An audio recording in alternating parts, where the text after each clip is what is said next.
Welcome. I'm E.G. Marshall. New York is a city of subways. Old, new, in construction, and projected. And of the masses of people who ride them daily, commuting to and from work. This is a story of an old and battle-scarred subway user. And a new spur line opened at last. And as usual, too late to achieve its objective, relieve congestion. But it did bring Alvin Freiberg a strange and wonderful freedom from the grinding daily tragedy of a life not worth living. What's the matter, Al? You got an itch or something? We're getting near 35th and Neely. I'm not passing it again. This subway doesn't stop at that station. Why? How do I know? There's got to be a reason. So how come the conductor doesn't know? It's a brand new line. Call the transit authority. I didn't get a chance. I got to know the truth about it just the same. Here it comes, 35th and Neely. This time I got to know. What are you going to do? Stop the train. I'm going to get off. Are you crazy or something? Alvin, stay away from that emergency. What are you trying to do? Get a hold of you?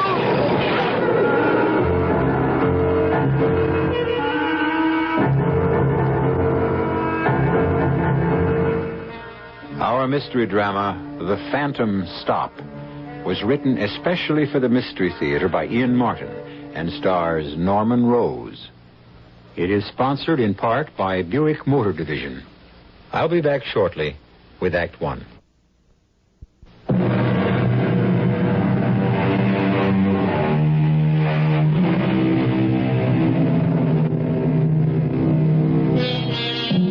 Al Freiberg and Marvin Schreiber shared the same treadmill. They both worked for Goldman Incorporated. Al is a pattern maker, Marv is a cutter. They both rode the subway morning and night. They both shared the same two-family house in Flushing, owned by Marvin. But of the two, Marv was the lucky one. When he came home, he came back to love and affection. What Al came home to was, that was something else again. Is that you at last, Alvin? Yes, Esther, I'm home. You're late. I'm late. That's all you got to say? What else should I say? I was making hanky-panky with one of the models. Who'll give you even a look? Models I don't worry about, but you and that mob downstairs could have stopped maybe for a beer. Let me smell your breath. I wouldn't advise it. I had a garlic pickle with lunch. A comedian I married.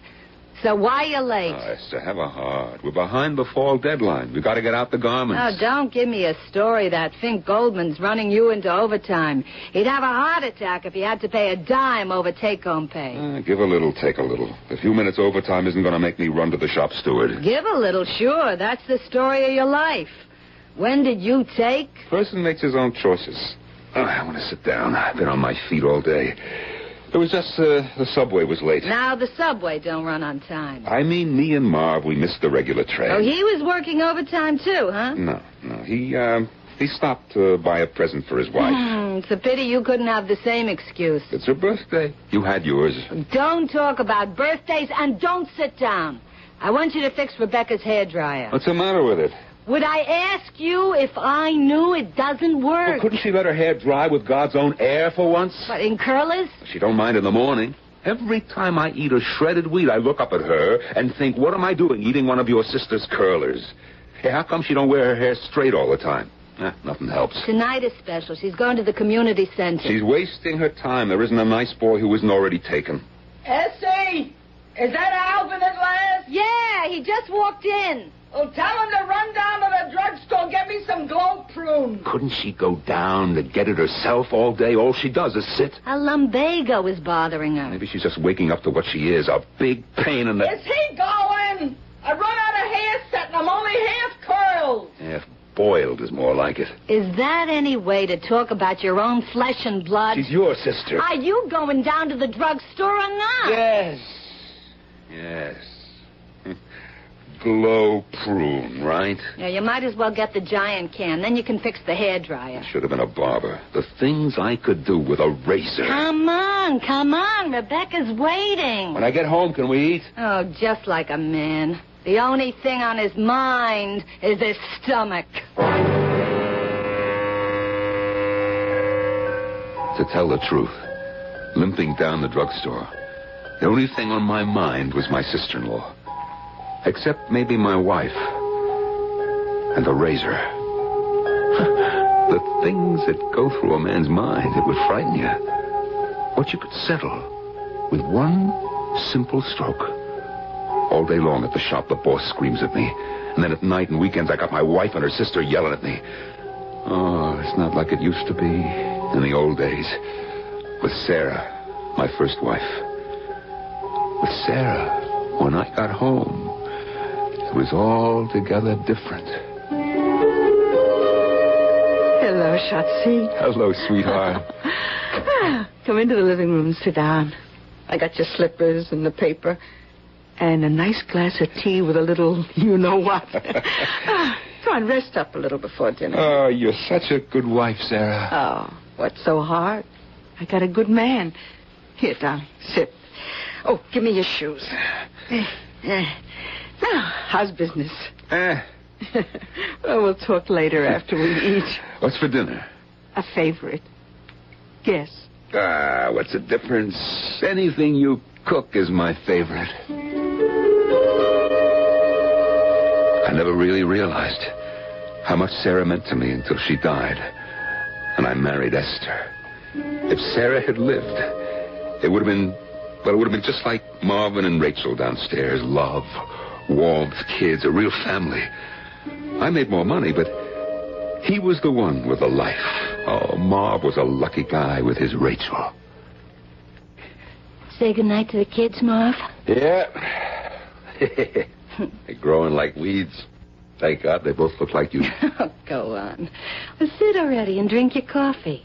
Where's yours? Right over here.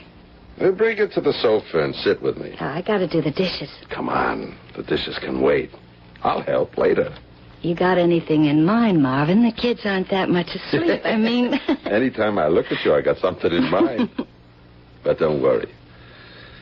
It's not that. It's something else. Oh, what's the matter? You didn't get laid off. No. Nothing like that.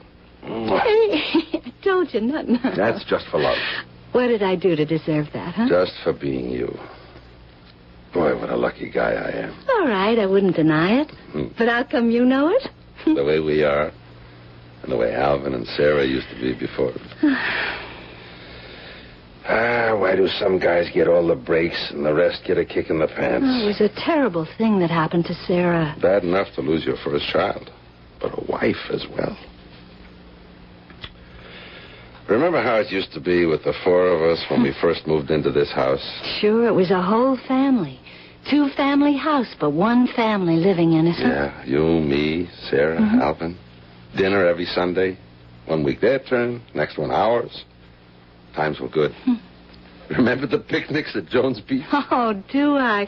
Sarah's potato salad. Nobody could make potato salad like Sarah. Oh, boy. And your pot roast? The best. And what a cut-up that Al used to be. He could have been on the stage. What laughs we had. Oh, especially that last time I remember with Sarah and me both out here with our kids, and you wanted to take a picture. Oh, I miss Sarah. You know, I try to get on with Esther. That loudmouth. She'd burn your ear off with nothing good to say about anybody. And the sister's worse. Well, she can't help it if she's got a face that'd stop a horse. She could keep her big nose out of everybody's business. What's the matter, Marvin? There's no heat in the house. You want us all to get pneumonia? And she's always sick with something. If it wasn't for Al, I'd find some way to kick them out and get new tenants. Oh, you couldn't do that to Al? No. He's the one who ought to get rid of them. God forgive me for saying it. Well, why shouldn't he? I mean, they deserve it. Not what I was thinking. And what sometimes I think lately Al could have on his mind. What do you mean? You know, knocking off either one of those two old crows ought to be justifiable homicide. Marvin, what are you saying? There never was a kinder or more gentle person than Alvin Freiberg. But you put a mouse in a bowl with a lid on and let him run around trapped. He ever gets that lid off, out comes a raging tiger. I don't know. Maybe it's all the violence, but Al worries me these days. How come? He daydreams a lot. Gets behind on his work. He drives Goldman frantic. And every so often, I'll see him pick up my cutting shears and just, kind of weigh them in his hand like they were I don't know, like a weapon. What are you suggesting? He's going to turn into a murderer or something? Al Freiberg? Ah, don't make me laugh. But it wasn't something to laugh at. If only Rachel could have known. And Marv was right, though I didn't know he'd said it. These last years, like a hamster in a cage, that was me. Running around and around, going nowhere. I wouldn't mind so much, but Esther wouldn't have children. Not even a son to carry my name. There are times lately, like when Abe Goldman is trying to chisel on the patterns, when I find myself grabbing up Marv's shears and, I get such a pain in my chest. Everything goes black. By the time I see straight again, I'm worried what I might have done. Or like mornings. I shave with a straight razor, which was my father's, and sometimes, like the morning after Rebecca needed her hairdressing. Yeah. You plan to spend all day in there? I'm shaving. How come you're up so early? The noise you make getting out of bed, who could sleep? Listen, could you spare the powder room a moment? Well, can't you wait till I'm finished? It isn't me, it's Rebecca. Oh, what's with Rebecca? She's sick to her stomach. Okay. I'll shave in the kitchen. How come you're up so early? Well, today Marv and I are trying the new Subway, which just opened. Just to be on the safe side, we're leaving early. I better you come home early one of these evenings. Now, what's in it for me? All right, Esther, don't get mad. Can't I make a joke? Look, you want to have a cup of coffee with me before I leave? What for? As soon as I get Rebecca straightened out, I need my beauty sleep. Have your coffee at the office. You used to make it for me when we were first married. I used to do a lot of things before I discovered what a nothing I married. Go into the kitchen, shave, will you, and let Rebecca use the ladies' room. The ladies' room. That's what it comes down to now. I'm a stranger in my own house. I finished shaving, nicking myself twice without a mirror. Then I cleaned the razor, and I thought about it. How quick it would be. And as long as it was sharp enough, how painless. And then, with a gasp, I thought to myself, for whom? What am I thinking? Me? Them? All three of us? And then all of a sudden, I had the pain in my chest, and I wondered, indigestion, gas. Take a Bio-Seltzer, finish shaving, and get to work, Alvin. So, how do you like it? What? The new Subway. Who knows yet? Same sardines packed in a new can. Here you got more room to breathe. Still the same air, you want to call it that. You know, I thought maybe there'd be less people. If a guy could have one wish. What'd you say? I said, if a guy could have one wish, it would be not to travel Queens to New York and back in the rush hour. It's not so bad. Count everything else in. For you, maybe. What else have I got to look forward to either end? Al, I've been meaning to talk to you. No, look, not here. You couldn't hear yourself, but everybody else could. Hey. What? Here's a station we're passing. 35th and Neely Avenue. Hey, how come the train doesn't stop? Express, I guess. I didn't see the station. Clear as a nose on your face. I wasn't looking. What's the difference? What could it matter in your life anyways? What could it matter in Alvin Freiberg's life? Not a thing. Just another subway station passed by an express train that didn't stop there. 35th and Neely. From the first moment he read the designation, he knew that sometime he had to get off the subway there. I'll return with Act 2 shortly.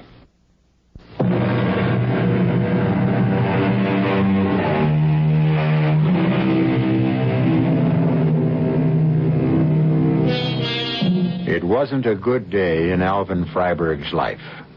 The patterns for the new styles were hard to work out. 70 yards of cloth on a bolt. You have to lay out the patterns so that you waste the least amount of material. If you're a first-rate firm, you don't cut corners. But if you're just an ordinary firm and times are hard, there's a little temptation to shortchange. I can't do it, Mr. Goldman. Are you telling me I brought you up in the business? So we'll be a little tight with the seams. We'll still make up. A little tight. Look, here under the arms and on the sides. A woman buys the wrong size, so she takes a deep breath and the seams go... That's her problem. She should buy the right size to begin with. You know women. That's what always made our line. They could breathe a little buying undersize. Are you telling me how to merchandise? Look, I make patterns. That's all I know. I made them before you were out of public school. I ask you to cut a few corners, and you have to give me an argument. I want only the best for us, Mr. Goldman. The same for me, but we got to go with the time. I don't like to cheat. Who's cheating? We cut a corner here and there. What are you, a conscience for the world? You're better than anyone else? Maybe he was right. What was I? I sat there piecing the jigsaw of patterns on a bolt of cloth, and I wondered myself, let some customer lift her arm and split a seam, or eat too much and have the zipper split. Why should I care? What did I have left? No pride at home. Why try to have any at work? Even Marv couldn't shake me while we waited for the subway home. Why'd you knuckle under? What's the difference, Marv? He wants to cut short. How can I stop him? It never pays off. And what you lay out, I gotta cut. You know, once you'd have made me mad saying that. But now, what's to fight for? These days, we're lucky to have a job. That's all the business means to you? Tell you the truth, nothing means much to me. I'm tired. You got something to protect.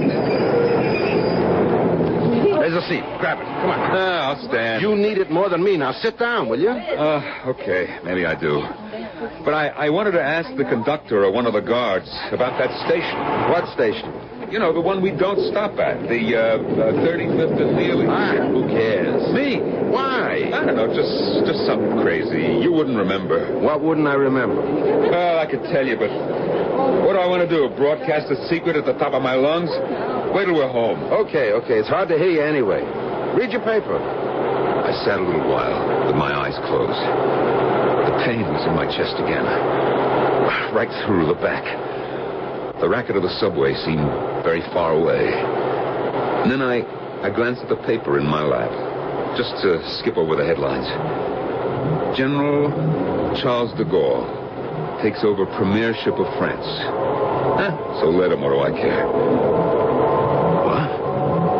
De Gaulle? But he's dead. He's long dead. I look again at the newspaper. The date. June 1st, 1958. I started to get Marvin's attention, but just then I realized that we were slowing down, ready to stop. I twisted to look out the window. 35th and Neely. I had to push and shove to get off. I was the only one. I went through the gate. There was a long flight of steps to the street. But my pain was gone. My legs, they felt 20 years younger. So did all of me. I could feel my heart lift, reach out expecting something. And I was right. I came out to the street. And, well, it was just before sunset. Everything was bathed in a rosy glow, a color you couldn't forget. And waiting for me was... Alvin, 2 subways I waited. I thought maybe you'd missed your train. You know the rush hours, Sarah. But why should you wait for me? Why does any woman wait for her man? Love. Besides, I was shopping near here at the market, so why not give you a surprise? Here, let me have the bag. Yes, sure. I'll carry it. Hey, this is the old neighborhood. Why so surprised? 35th, all right. But, Neely, that's not near us. Oh, it's a new subway. So it's a little longer walk than the old stop. What's the difference when a person is young? The way I feel. So, why do we have to stand talking so much? Come on, let's go home. Yeah, home. Yeah, give me your hand. Let's just walk like we used to. You know, I don't know what's so good tonight. It seems so special. Oh, it is special. What's for dinner? I shouldn't tell you. I should just surprise you. So, surprise me. Maybe I won't if you sound so indifferent. Who's indifferent? Oh, well, you'll find out anyway. It's strawberry blintzes with sour cream. You want to leave me for another woman? I want to take you in my arms right here on 33rd Street and hug. Oh, you better not. I'll call the cops. No, darling, just wait till we get home.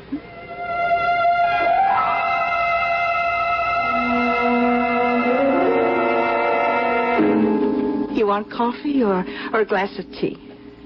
I just want you. Come on, sit by me on the couch.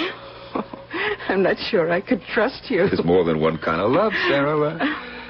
This is just old people, quiet, just to touch, to know, to feel that you're there. And I'm next to you. Come on, sit. Maybe just a little. Because you have to go. What do you mean? How come I have to go? Don't ask questions, Alvin. Just take what we got. But this is my home. I'm not leaving. You have to leave. Answer me one thing first. Anything. You won't let whatever happens change you? You'll stay the way you are? Why should I change? Supposing I wasn't alive. Oh, Sarah, then I wouldn't be alive either. Oh, it isn't always that easy to die. Sarah? Sarah, what are you talking about? Promise me, darling, if anything happens, just keep on being my same loving, kind, gentle Alvin. What crazy talk is this? I'm Alvin Freiberg. I'm 30 years old.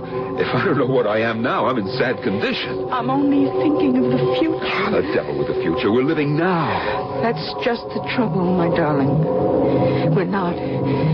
And I beg you, whatever happens, don't let anything change you between now and... Wake up, Alvin. Now stop. We got to get off the subway. But I already did. I mean when we stopped at 35th.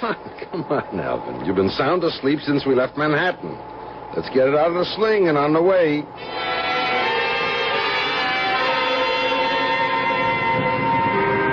What are you talking about? You got off the subway on the way home. I did. At 35th and Neely. You got a hole in the head. You were asleep by 57th Street, Manhattan, and you never woke up till we hit Flushing. I didn't get off and see Sarah. Sarah? My wife, It was a dream. Oh. It was a dream. You were tired, you went to sleep, and you had a dream. Oh, such a dream, Marv. You know, it was so real. Just like it used to be.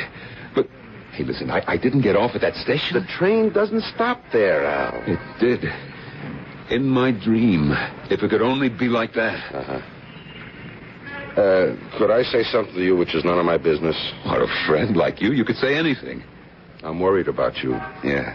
That makes the two of us. I think you should see a doctor. What could a head shrinker tell me that I don't know already? I didn't mean a psychiatrist. I meant a doctor. Who needs him? I'm healthy. I could be if I had the chance. I was thinking about, you should excuse the expression, your home life. Yeah, you should excuse the expression, all right. Alvin, you ever hear of the French painter called Gauguin? Yeah, sure. You know what he did? He went to Tahiti or somewhere, and he painted pictures. Yeah, but first off, he was a banker, and he was unhappy. So he separated from his wife and just took off. Are you trying to tell me something? Yeah. Who likes Esther? Do you? I'm married to her. You were married to Sarah. That was different. Sure it was. Everybody loved Sarah. But Esther... Who likes Esther? You gotta say it out loud. Not even me. I wish she was dead. You don't have to go that far. Why don't you just walk out on her? What would happen to Rebecca? That's your problem? They're driving you crazy, the two of them. Rachel and me, we only live downstairs, and they're driving us around the corner. Why don't we all get out from under? You're not going to renew our lease. Al, I ain't talking as a landlord, but as a friend. Rachel and me, we can make out. But we want to save you. From what? But we're almost home now. Take a good look at yourself. Do a little thinking. You got a ding-a-ling hung around your neck. I'm your buddy. Now, what else can I say? Marv, I don't know what to answer you. I don't blame you. I don't know how I had the guts to say all I said to you. I'll see you 7:30 in the morning. We'll walk to the subway.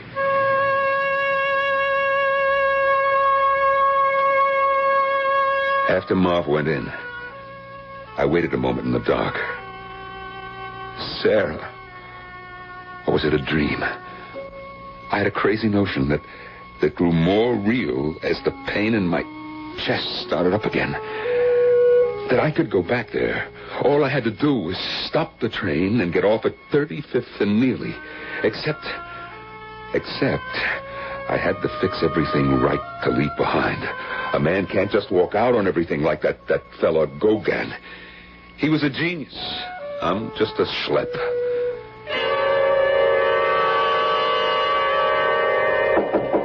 Yeah. Alvin, you in there again? What are you doing? I'm shaving. 10 o'clock in the night and you're shaving? I'm coming in. So come in, the door's open. What are you shaving this time of night? Well, the morning traffic gets so heavy, I thought maybe I'd take a load off of it. I don't understand you, Alvin Freiberg. Well, say something. What am I to say? I don't think you ever did. What? You asked me to say something, I said it. I didn't ask to be insulted. Who insulted? You said I didn't understand you. Well, you think you do? Oh, I certainly don't understand a man shaving 10 o'clock at night and tying up the only bathroom in the house. I shave in the morning. I'm in the way, too. What should I do? Shave at the garment house? You don't have to make a thing. Who is making a thing? You are. I was just trying to make things easy. Don't give me that, Alvin. You just try to make things a problem because me and Rebecca haven't ever been good enough for you. Did I ever say that? Well, it's what you think. Sarah, she was so great. Your first wife, nobody could live up to her. You leave Sarah out of Who this. brought her in? I didn't. Don't try to fool me. Ever since we were married, you compared the two of us. Esther, that honestly is not true. Don't try to pull the wool over my eyes. I know what I know. And let me tell you something, Alvin Freiberg. Your first wife was a nothing. If you had stayed with her, you'd still be a gopher for Mr. Goldman, running errands, getting coffee, pushing dress racks, a 40-year-old office boy without my connections and my family, so don't you ever forget it. That isn't true. I was a cutter before you... Don't make me laugh. With that Sarah soft in the head about how great you'd be, she couldn't see a future in any dress cut. Alvin, don't hold that razor like that. Alvin, what are you thinking about? Don't you ever mention Sarah's name to me again. Don't you ever... Alvin, are you crazy or something? I was just trying to bring you to your senses. Now, don't take offense about Sarah. Sarah's been dead for 16 years. Get out. Get out. Get out! You leave me alone. You and Rebecca, you leave me alone. Or I don't know what I'm going to do. What are you, a crazy man or something? Right at the moment, I'm yes. What made you like this? You and your nagging sister, you get out! For the first time in her life, Esther knuckled under to me. She fled from the bathroom in terror. And as she slammed the door shut behind her, I stopped in terror myself because I realized that I had advanced on her with the razor in my hand, held like a weapon. I couldn't kid myself that I didn't want to use it against her and her sister. And suddenly, all alone, I started to shake from head to foot. What had I become? Because I knew that I was near the end of control. And if something didn't happen, I would lose my mind, and destroy both of these women as surely as they had been destroying me day by day for the last 15 years.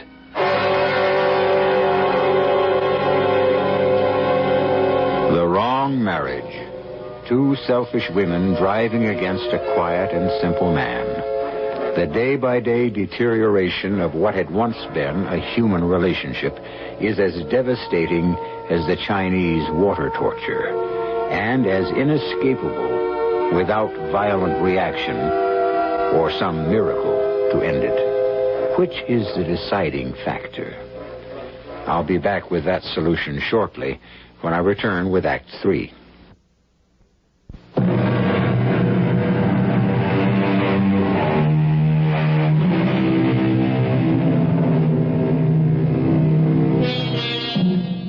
The dictionary definition of tragedy is the downfall or destruction of some great or noble figure because of some flaw or fatal weakness. But surely the fate of a simple man living a life of quiet and utter despair, misunderstood, unappreciated, and starved for a kind of love he had once known, is just as tragic. And when he finds himself with his back to the wall, how desperate might he become? Let's watch Alvin Freiberg, who might be you, or I, or any of us who sees no hope of escape. Let's watch him face his problem and find its solution. The next day, I woke up early, even earlier than usual, with a gut feeling that I'd reached the end of my rope. Just like any other morning, Esther's snoring like a walrus beside me. Same heavy feeling in my chest. Why should it surprise me? My heart was dead already 15 years. I turned off the alarm clock, checked the time automatically, and went into the bathroom. Half an hour early. I reached for my razor. All of a sudden, I'm thinking, what kind of a fool are you? You shaved already last night.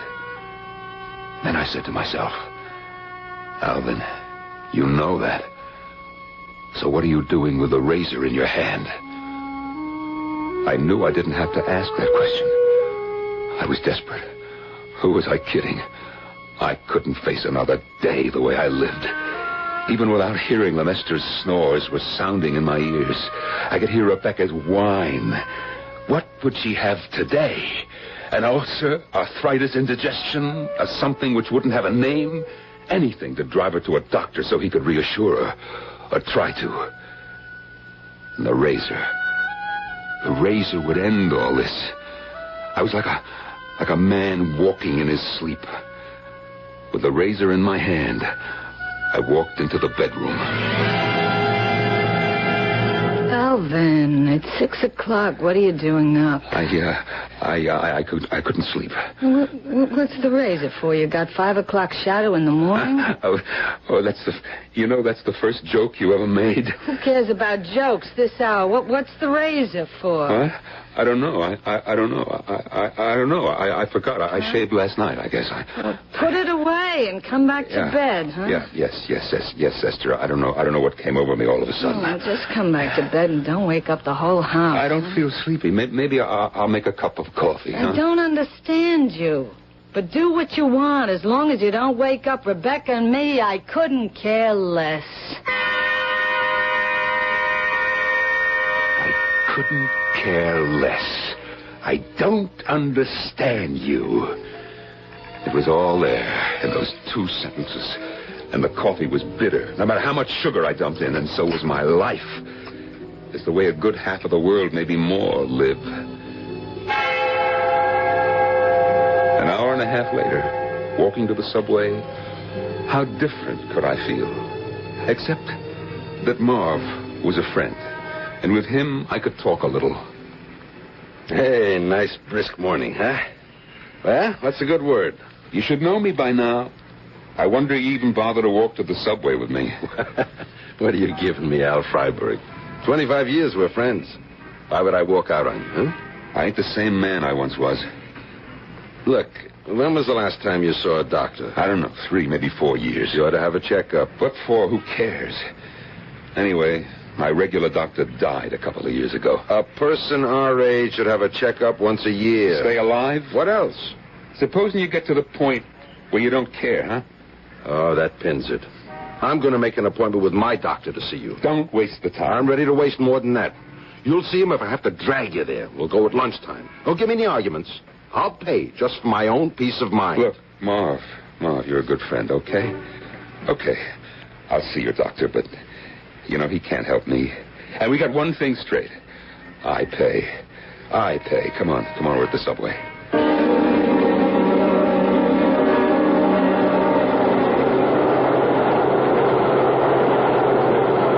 Would you get the ants out of your pants, Al? So we changed it Ronnie Plaza to a local. What are you you going to do when you get to 35th and Neely? I'm going to get off and go upstairs. We get off, we could be late for work. You don't have to come. Listen, the way you're acting, as a friend, I wouldn't leave you for a minute. I ain't got enough moxie to argue. Anyway, here it comes. How do you know? I can't see. I know. There, you see? We're coming into the station. Yeah, okay, but we're not slowing down.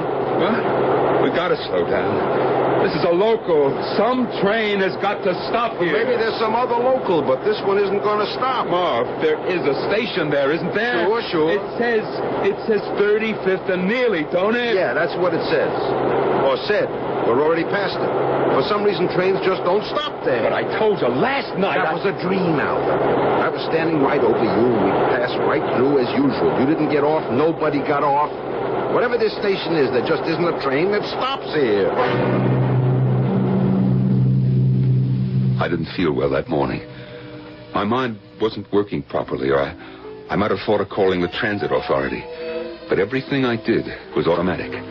I laid out my patterns, and then at lunch, I went to the doctor with Marvin leading me by the hand like I was a baby.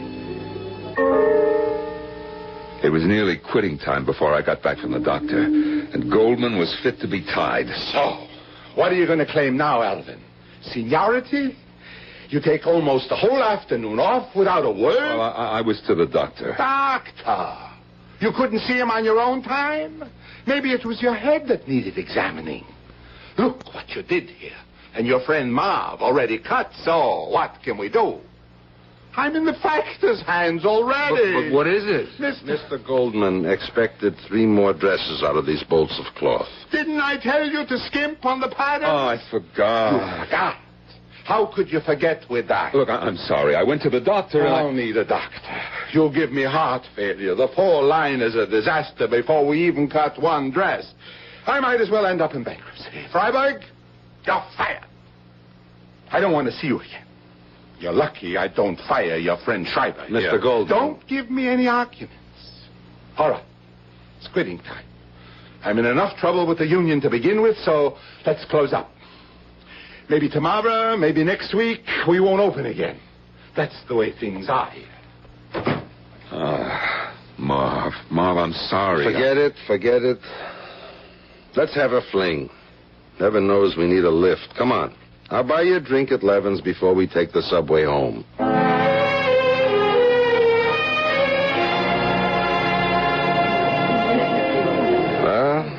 L'chaim. I don't know what I'm wishing you good luck for, the way it goes. That don't matter. I'll get the severance pay, some pension. And the beauty part, the insurance. What insurance? The life insurance. That should take care of Esther and Rebecca. What are you talking about, life insurance? You made me see the doctor, huh? So? What did he say? Yeah. I got a something. I ain't sure I know how to tell you. Ventricular fibrillation. The doctor wanted I should go in the hospital right away. So why didn't you? Well, I eat up all the money in hospital bills. I'll go home. I'll rest. I haven't got a job anymore. Rest with Esther and Rebecca? I'll give it a try. Thanks for the drink. You wouldn't believe, Marvin, a glass of whiskey could make me feel so good. Come on, let's go home. Over Marv's protests, we got into the subway. I did feel good. Like I was young again. Like I didn't care. And I had this crazy idea I was going to try. Because the possibility to find out would never come around again. I'm not going to pass it ever again. The subway don't stop at this station. Why not? What do I know why not? There's got to be a reason. So how come the conductor doesn't know? It's a brand new subway, Al. Call the transit system. I never had the chance. Just the same, here it comes. 35th and Neely. This time I gotta know. Alvin, wait. I gotta know. Are you out of your mind? I gotta find out. Why don't the doors open? You can't open these. I'll get out between the cars. Wait. Wait, Alvin, wait. Hold it, Alvin, hold it. Just a minute, mister. What's going on here? You pulled the emergency brake? No, it was my friend. He wanted to get off here. Why? I don't exactly know. Why doesn't the train stop anyway? Well, there's nothing up there but mud flats and an old city dump. Then what's the point of this station? The city is filling in the dump. There's a big housing project going to go up there. Won't be finished for a couple of years, but they'll need to stop then. Come on, we got to pick up your kooky friend. He can't get out of here. It's all blocked up. You going to arrest him? Sure. He could have caused a panic or got a lot of people hurt. What's the matter with him anyway? I don't think I could explain to you, officer. Except, it's his heart.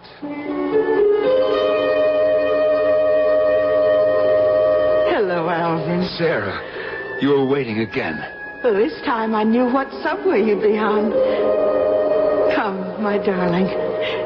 Let's go home. That's all I want. That's what you got. This time, for good. See? I told her there was no way out. Oh, what's he lying there for? He get fits or something? No. He, just hasn't been well lately. What? Hey, you ain't just whistling, Dixie. I'm sorry to tell you, mister, but your friend is dead. Heart attack, huh? Yeah, something like that. I wonder. What do you mean? I hope he found what he wanted. And, for the record, guard, there's no doubt. It was his heart.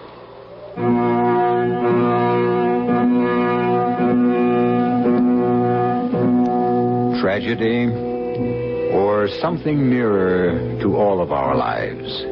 Escape. Death, of course, is always tragic. But if you have belief in something beyond, Alvin Freiberg, slippers on his feet, Sarah by his side, and something too delectable to name, cooking in the kitchen for dinner, is a happier man dead than alive. I'll be back shortly.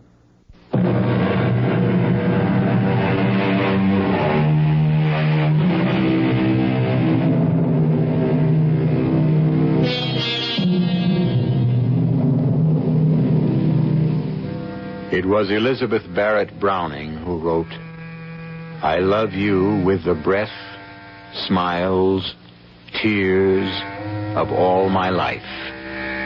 Alvin Freiberg could never have expressed himself so well, but beyond question, he felt as deeply for his Sarah as Elizabeth Barrett felt for Robert Browning. The quiet, unnoticed ones love as deeply and perhaps more securely than the great or famous. Let this be Alvin's epitaph and the end of his story. Our cast included Norman Rose, Nat Polen, Carol Teitel, and Bryna Rayburn.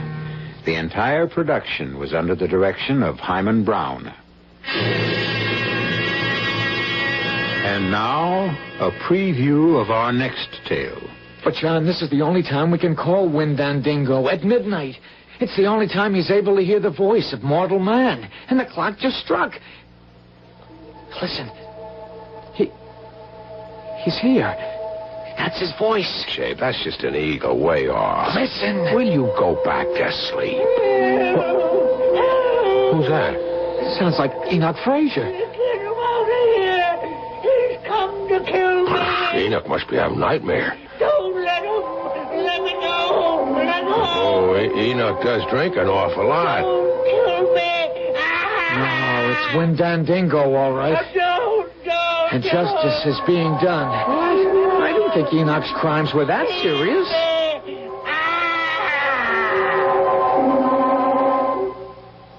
Well, he's quiet now. He's dead. Radio Mystery Theater was sponsored in part by Anheuser-Busch Incorporated, brewers of Budweiser. This is E.G. Marshall inviting you to return to our Mystery Theater for another adventure in the macabre. Until next time, pleasant dreams.